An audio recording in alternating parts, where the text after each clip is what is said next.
Hello বন্ধুরা, আমার নাম মোহনা। আমি ২১ বছরের এক তরুণী, কিন্তু ভাগ্যচক্রে বিধবা। প্রতি রাতে আমার ১৭ বছরের দেবর আকাশ আমার সেবা করত। একদিন আমার পায়ে সেবা করার সময় সে আমার সাথে এমন এক আচরণ করে যা শুনলে আপনারা অবাক না হয়ে পারবেন না। আমার যখন মাত্র ১৮ বছর বয়স, তখন বাবা মা আমাকে বিয়ে দিয়েছিলেন, কিন্তু বিয়ের কয়েক বছর যেতে না যেতেই আমার স্বামী পরলোক গমন করেন। স্বামীর মৃত্যুর পর আমার দেবর আমার সাথেই থাকত। যখন আমার বয়স ২০, তখন আমার স্বামীর বয়স ছিল ৪০। আমার বিয়েটা বেশ বয়স্ক একজনের সাথেই হয়েছিল। তিনি আমার চেয়ে বয়সে অনেক বড় ছিলেন। আমি এক দরিদ্র পরিবারের মেয়ে ছিলাম, তাই আমার বাবা মা ভেবেছিলেন যে আমার স্বামীর বয়স বেশি হলেও তার অগাধ সম্পত্তি আমার ভবিষ্যৎ সুরক্ষিত করবে। তারা তার অর্থ ও সম্পদ দেখেই আমার বিয়ে দিয়েছিলেন। বয়সের পার্থক্যটা বড় করে দেখেননি। কিন্তু বিয়ের পর স্বামীর সাথে কয়েক বছর কাটানোর পরেই তিনি হঠাৎ মারা যান। তার মৃত্যুর কারণ ছিল অতিরিক্ত মদ্যপানের ফলে লিভার নষ্ট হয়ে যাওয়া। আমার স্বামী দামি মদের শৌখিন ছিলেন এবং প্রায় বন্ধুদের সাথে বাড়ির বাইরে রাতভর আমোদ প্রমোদেও মেতে থাকতেন। আমি সারাদিন বাড়িতে থেকে নিজের দায়িত্ব পালন করতাম। অনেক সময় আমার মনে হতো, আমার প্রতি যখন স্বামীর কোনো টান বা অনুভূতিই নেই, তাহলে তিনি কেন আমাকে বিয়ে করেছিলেন। বিয়ের পর তিনি কোনোদিন ভালোবেসে আমার সাথে দুটো কথা বলেননি। প্রথম দিনই সাফ জানিয়ে দিয়েছিলেন, দেখো রিনা, তোমার যত টাকার প্রয়োজন হয় আলমারি থেকে নিয়ে নেবে। বাইরের কোনো জিনিসের দরকার হলে বাড়ির চাকরকে বলবে, কিন্তু তুমি কখনো বাড়ির বাইরে যাবে না। আর একটা কথা মনে রাখবে, আমি কখন বাইরে যাচ্ছি বা ফিরছি এসব নিয়ে আমাকে কোনো প্রশ্ন করবে না। এটা আমার সম্পূর্ণ ব্যক্তিগত বিষয়। তখন আমার বয়স কম ছিল বলে স্বামীর কথার গভীরতা পুরোপুরি উপলব্ধি করতে পারিনি। আমি বুঝতে পারিনি যে তিনি কেবল বিয়ে করে সামাজিক দায়িত্ব পালন করেছিলেন। সংসারের প্রতি তার কোনো মনোযোগ ছিল না। এমন নয় যে তিনি আমার সাথে একেবারেই কথা বলতেন না, প্রয়োজনের ভিত্তিতে বলতেন, কিন্তু আমি তার স্ত্রী হিসেবে যে ভালোবাসার সঙ্গ পাবার আশা করছিলাম তা কখনো পাইনি। ধীরে ধীরে যখন আমি এই শূন্যতা অনুভব করতে শুরু করি, তখন আমি আমার বাবা মায়ের সাথে বিষয়টা নিয়ে আলোচনা করেছিলাম। আমি তাদের বলেছিলাম যে আমি টাকা পয়সা স্বাচ্ছন্দ্য পেলেও স্বামীর ভালোবাসার সুখ পাইনি। আমার কথা শুনে বাবা মা আমাকে বোঝাতেন, দেখ মা, ভালোবাসার চেয়ে টাকা অনেক বেশি মূল্যবান।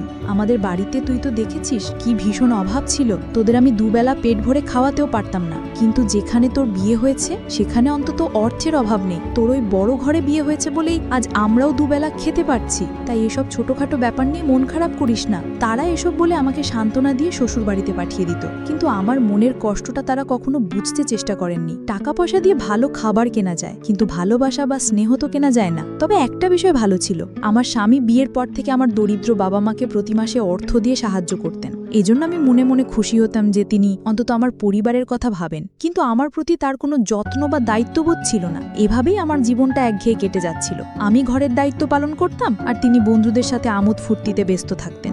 এভাবে কয়েক বছর কেটে যাওয়ার পর যখন আমার স্বামী হঠাৎ মারা গেলেন, আমি তখন একেবারেই একা হয়ে পড়ি। আমার এই অবস্থা দেখে আমার দেবর আকাশ আর বিদেশে ফিরে যায়নি। সে ছোট থেকেই বাইরে পড়াশোনা করত। আমার স্বামী ভালোভাবেই জানতেন যে তার ভাই যদি তার সঙ্গে থাকে তাহলে সেও তার মতো উচ্ছৃঙ্খল হয়ে যেতে পারে। তাই ভাইয়ের উজ্জ্বল ভবিষ্যতের কথা ভেবে তিনি তাকে বাইরেই রেখেছিলেন। আমার শ্বশুর শাশুড়িও বহু আগেই মারা গিয়েছিলেন। এদিকে আকাশের বয়স ১৮ হলেও তাকে দেখে বোঝার উপায় ছিল না। তার সুঠাম স্বাস্থ্য ও পেশিবহুল চেহারা দেখে তাকে ২৭-২৮ বছরের যুবক মনে হতো। আকাশ আসার পর ধীরে ধীরে আমি বুঝতে পারলাম, এতদিন ধরে আমি স্বামীর কাছে যে ভালোবাসাটা আশা করছিলাম সেটা যেন আমার দেবর আমাকে দিচ্ছিল।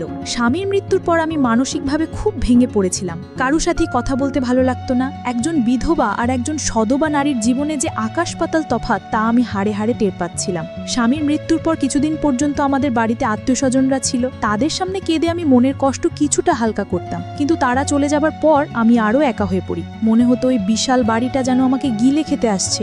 আমার স্বামী আমাকে ভালোবাসতেন না ঠিকই, কিন্তু তার সাথে থাকার একটা অভ্যেস হয়ে গিয়েছিল। আত্মীয়রা চলে যাবার পর একদিন সন্ধ্যায় আমি একটা সাদামাটা শাড়ি পরে ঘরের জানালার ধারে বসে বাইরে তাকিয়েছিলাম। তখন আকাশ দরজায় মৃদু শব্দ করে জিজ্ঞেস করলো, বৌদি, ভেতরে আসতে পারি? তার কণ্ঠ শুনে আমি চোখের জল মুছে বললাম, হ্যাঁ, ভেতরে আয়। সে ঘরে এসে আমার পাশে বসলো, আমার হাত দুটো ধরে বলল, বৌদি, আমি জানি তুমি খুব একা বোধ করছো, কিন্তু চিন্তা করো না, আমি তোমাকে এই অবস্থায় ফেলে কোথাও যাব না। আমি সিদ্ধান্ত নিয়েছি বাকি পড়াশোনাটা এখান থেকেই শেষ করব। তার কথা শুনে আমি খুব আশ্বস্ত হলাম। মনে হলো, যাক, আমার কথা ভাবার মতো একজন তো আছে। সে প্রতিদিন সকালে আমার ঘুম ভাঙার আগেই আমার ঘরে এসে দেখে যেত আমি ঠিক আছি কিনা। মাঝে মাঝে আমার জন্য চাও বানিয়ে নিয়ে আসতো। যখনই সে অবসর পেত আমার সাথে বসে ঘন্টার পর ঘন্টা গল্প করত। মজার কথা বলে আমাকে হাসানোর চেষ্টা করত। আমি যখন দুশ্চিন্তায় থাকতাম আমার মাথায় যন্ত্রণা হলে সে আমার মাথা টিপে দিত। আমি তাকে বারণ করলে সে মায়া ভরা কণ্ঠে বলতো, বৌদি, তোমার উপর কি আমার কোনো অধিকার নেই? আমি কি তোমার একটু সেবা করতে পারি না? তার এই আন্তরিক কথায় আমি আর তাকে বাধা দিতে পারতাম না। এভাবেই দিন কাটতে লাগলো এবং আমার দেবর আমার খুব কাছাকাছি আসতে শুরু করলো। ধীরে ধীরে আমি বুঝতে পারছিলাম যে আকাশ আমার প্রতি অত্যন্ত যত্নশীল। এই অনুভূতিটা আমার ভেতরটাকে নাড়িয়ে দিচ্ছিল, কারণ আমি ঠিক এই ভালোবাসাটাই একদিন আমার স্বামীর কাছে চেয়েছিলাম। আকাশের সাথে যতই দিন কাটছিল আমি ততই অজান্তে তাকে পছন্দ করতে শুরু করেছিলাম, কিন্তু একটা সময় আমার মনটা এমনভাবে ভেঙে যাবে তা আমি কল্পনাও করতে পারিনি। আসলে দোষটা সম্পূর্ণ আমারই ছিল। আমি একবারও ভেবে দেখিনি যে আকাশ আমার চেয়ে বয়সে ছোট আর আমি তার চেয়ে বড়। আমি কি করে এত বড় একটা ভুল করতে যাচ্ছিলাম? তার আমার প্রতি শ্রদ্ধা, যত্ন আর ভালোবাসাকে আমি অন্য কিছু ভেবে বসেছিলাম। সে কি সত্যি আমাকে তার দাদার বিধবা স্ত্রী হিসেবে দেখতো, নাকি এর পেছনে অন্য কোনো অনুভূতি ছিল, তা আমি বুঝতে পারছিলাম না। আমার খাওয়া দাওয়ার থেকে শুরু করে শারীরিক সুস্থতা সবকিছুর খেয়াল সে রাখত। এতে আমি তাকে অন্য চোখে দেখতে শুরু করি এবং তার প্রতি আমার প্রত্যাশা বাড়তে থাকে। স্বামীর মৃত্যুর পর দুশ্চিন্তার কারণে আমাকে নিয়মিত ওষুধ খেতে হতো। সেই ওষুধও আকাশ আমাকে নিজের হাতে খাইয়ে দিত। সেই সব সময় বলতো, বৌদি, নিজের শরীরের যত্ন নাও, ঠিক মতো না খেলে তো শরীর আরো ভেঙে পড়বে। দাদাকে তো আমি হারিয়েছি, তোমাকে কোনোভাবেই হারাতে চাই না। তার মুখ থেকে এমন কথা শুনে আমি তাকে অন্যরকম ভাবতে শুরু করেছিলাম। আমার মনের অনুভূতিগুলো ভালোবাসার দিকে মোড় নিচ্ছিল। এভাবে প্রায় ৩-৪ মাস কেটে যাওয়ার পর আমি আমার 18 বছরের দেবরের জন্য নিজেকে নতুন করে সাজাতে শুরু করেছিলাম। আমার স্বামী তো কখনো আমার দিকে সেভাবে তাকায়নি, তাই আকাশের কাছ থেকে এত যত্ন পেয়ে আমি তাকে মন দিয়ে ফেলেছিলাম। পরিস্থিতি এমন হয়েছিল যে আকাশ আমার সামনে এলেই আমি লজ্জায় লাল হয়ে যেতাম। তাকে আকর্ষণ করার জন্য আমি সুন্দর করে সেজেগুজে থাকতাম। আমি সেজে থাকলে সে বলতো, বৌদি, তুমি এভাবেই সেজেগুজে হাসি খুশি থেকো, আমি তোমাকে সব সময় হাসি খুশি দেখতে চাই। সে বুঝতেও পারেনি যে আমি তাকে ভালোবেসে ফেলেছি। আমার দেবরের স্নেহ আর ভালোবাসা পাওয়ার জন্য আমি ভুল পথে হাঁটতে শুরু করেছিলাম। তার সান্নিধ্য পাওয়ার আশায় আমি নানা ছলনার আশ্রয় নিতে শুরু করেছিলাম। সে আমার যত্ন নিত, কিন্তু সেটা শ্রদ্ধার ছিল। আমি যা ভাবছিলাম তা নয়। তার পবিত্র যত্ন আর ভালোবাসাকে আমি ভুল বুঝতে শুরু করেছিলাম। সেদিন আমি মনে মনে ঠিক করলাম, অনেক হয়েছে লুকোছুরি। এবার আমি তাকে সরাসরি আমার মনের কথা জানাবো যে আমি তাকে ভালোবাসি এবং তার সাথেই বাকি জীবনটা কাটাতে চাই। সেদিন আকাশ বাড়ি ফিরলে আমি ইচ্ছে করে অসুস্থতার ভান করলাম। বললাম, আমার সারা শরীরে খুব ব্যথা, আমি বিছানা থেকে উঠতেও পারছি না। আমার উদ্দেশ্য ছিল তার মনোযোগ আকর্ষণ করা। আমি যখন তাকে ব্যথার কথা বললাম, সে রান্নাঘর থেকে এক বাটি তেল গরম করে নিয়ে এলো। ঘরে এসে বলল, বৌদি, তুমি শান্ত হয়ে শুয়ে থাকো, আমি তোমার পায়ে মালিশ করে দিচ্ছি, দেখবে ব্যথা কমে গেছে। আমি মনে মনে খুব খুশি হলাম। ভাবলাম, সেই যখন আমার সেবা করবে তখন নিশ্চয়ই আমার প্রতি আকৃষ্ট হবে। আমি তাকে নিজের দিকে টানার জন্য আগে থেকে সেজেগুজে প্রস্তুত ছিলাম। আকাশকে দেখে আমি কাতর স্বরে বললাম, আমার শরীরে খুব যন্ত্রণা হচ্ছে, তুমি যদি একটু সেবা করে দাও তাহলে খুব আরাম পাবো। আমার এই মিথ্যে কষ্ট দেখে সে আমার পাশে বসে আমার পায়ে আলতো করে তেল মালিশ করতে লাগলো। তার স্পর্শে আমার ভীষণ আরাম হচ্ছিল এবং আমি মনে মনে অন্য এক জগতে হারিয়ে যাচ্ছিলাম। আমি ঠিক করে ফেলেছিলাম আর দেরি না করে এবার তাকে আমার মনের কথাটা বলেই ফেলব। কিন্তু ঠিক সেই মুহূর্তে আমার পায়ের তলার মাটি যেন সরে গেল। আমার 18 বছরের দেবর আমার পায়ে মালিশ করতে করতে মৃদু হেসে আমার দিকে তাকালো। তারপর মাথা নিচু করে বলল, বৌদি, আমি তোমাকে একটা কথা বলতে চাই। অনেকদিন ধরেই ভাবছি কথাটা তোমাকে বলবো। তার কথা শুনে আমি উত্তেজনায় অপেক্ষা করছিলাম। ভাবছিলাম সেও নিশ্চয়ই আমাকে ভালোবাসে এবং সেটাই এখন বলবে।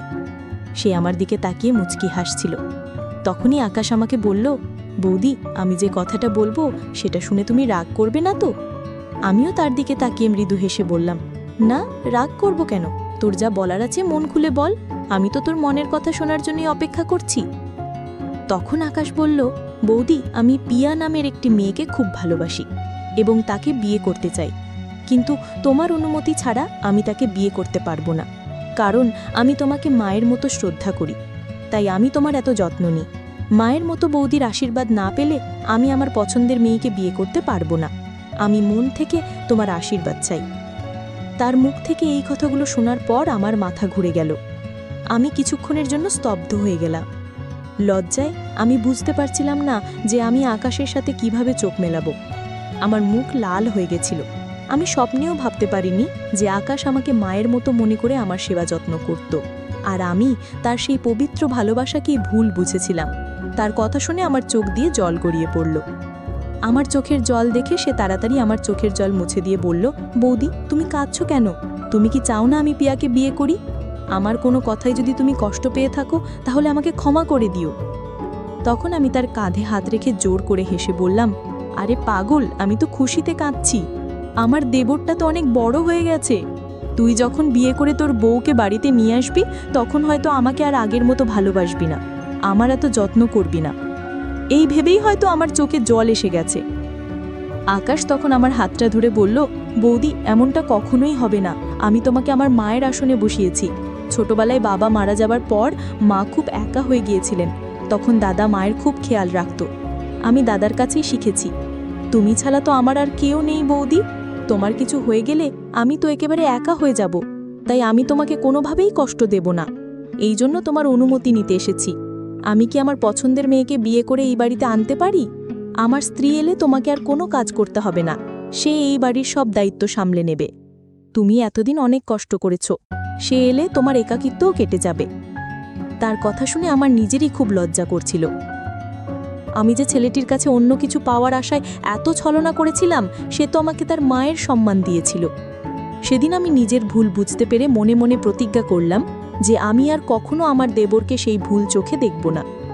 তারপর আমি আনন্দের সাথেই তার পছন্দের মেয়ের সাথে তার বিয়ে দিয়ে পিয়াকে এই বাড়িতে নিয়ে এসেছিলাম। এখন আমরা সবাই একসঙ্গেই থাকি। আমিও আমার দেবরকে নিজের ছেলের মতোই স্নেহ করি। আকাশের আমার প্রতি ভালোবাসাটা যেহেতু মাতৃস্নেহের মতো ছিল, তাই আমি আর কোনোদিন তাকে আমার মনের কথা জানাইনি। আমিও নিজে খুব লজ্জিত ছিলাম। আমি বুঝতে পেরেছিলাম যদি ভুল করে আমি তাকে আমার অনুভূতির কথা বলে দিতাম তাহলে সে হয়তো আমাকে ছেড়ে চলে যেত। আমি কখনোই চাইনি যে আমার ছেলের মতো দেবর, যে আমার এত খেয়াল রাখে, তাকে আমি হারাই। তাই আমি আর কোনোদিন আমার মনে তার প্রতি কোনো গলদ চিন্তা আসতে দিইনি। সেদিন থেকে আমরা সবাই একসঙ্গে মিলেমিশে বসবাস করি। ভালোবাসা তো নানা রকমের হয়। মায়ের সাথে ছেলের ভালোবাসা, স্বামীর সাথে স্ত্রীর ভালোবাসা, ভাইয়ের সাথে বোনের ভালোবাসা, ঠিক তেমনি দেবন আর বৌদিরও খুব পবিত্র ভালোবাসা হতে পারে। পার্থক্য শুধু এটাই যে আমরা সঠিক সময় সঠিক ভালোবাসাটা বুঝতে ভুল করে ফেলি, যেমনটা আমি করেছিলাম। আমি আমার দেবরের পবিত্র ভালোবাসাকে চিনতে পারিনি। গো বন্ধুরা, আজকের গল্পটি এই পর্যন্তই। গল্পটি তোমাদের কেমন লাগলো কমেন্ট করে অবশ্যই জানাবে। আর এরকম নতুন নতুন গল্প পেতে চ্যানেলটিকে সাবস্ক্রাইব করে পাশে থাকা বেল আইকনটিতে ক্লিক করুন, পরবর্তী কোনো আপডেট যেন মিস না হয়।